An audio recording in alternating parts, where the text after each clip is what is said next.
Everything in Terminator 2 has been finessed. We've had a luxury in this movie. We've been able to do what we normally can never do in a movie. We've been able to take what we did in the first time and do it better the second time. I can also say that now, having finished Terminator 2, we could now go back and do Terminator 2 better than we did it this time, the next time around. It's the same endoskeleton. Basically the same design. We have finessed it.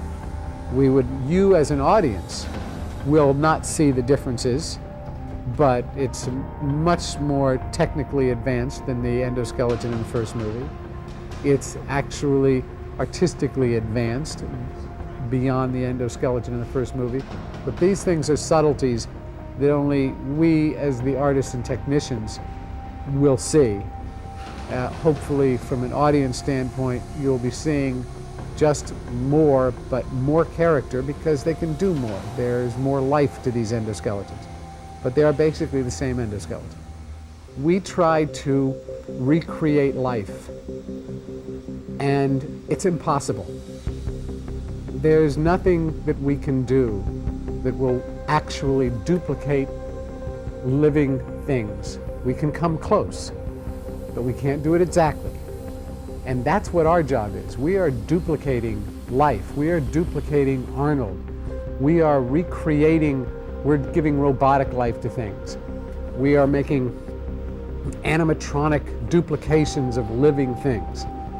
Once you try to duplicate that life in art, in technology, with the use of servos to animatronically move faces, with the finest artists trying to duplicate skin texture and skin tones, with the finest technicians doing all of the mechanical work, with all of the original drawings and designs, with all the sculpture, all of it, we are trying to duplicate life.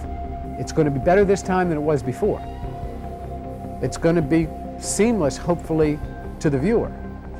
Arnold, of course, we had to design the makeup effects that made Arnold himself, the actor, appear to be the Terminator, when a certain amount of flesh was removed from his face and certain appendages were ripped off of his body, and the revealing of the robotic aspect underneath him, all of these aspects of Arnold. The makeup effects on Arnold that we have, the chrome aspect of him, the underskin aspect of him, all of these things we learned from the first how to make them better, how to make them lay flatter to his face, how to make the illusion of the chrome underskull be more acceptable as a makeup, so that it wasn't sitting out as far on his face as a makeup. Although the puppets actually worked much better, the animatronic puppets, than they did in the first, the need is less because of how well the makeup worked.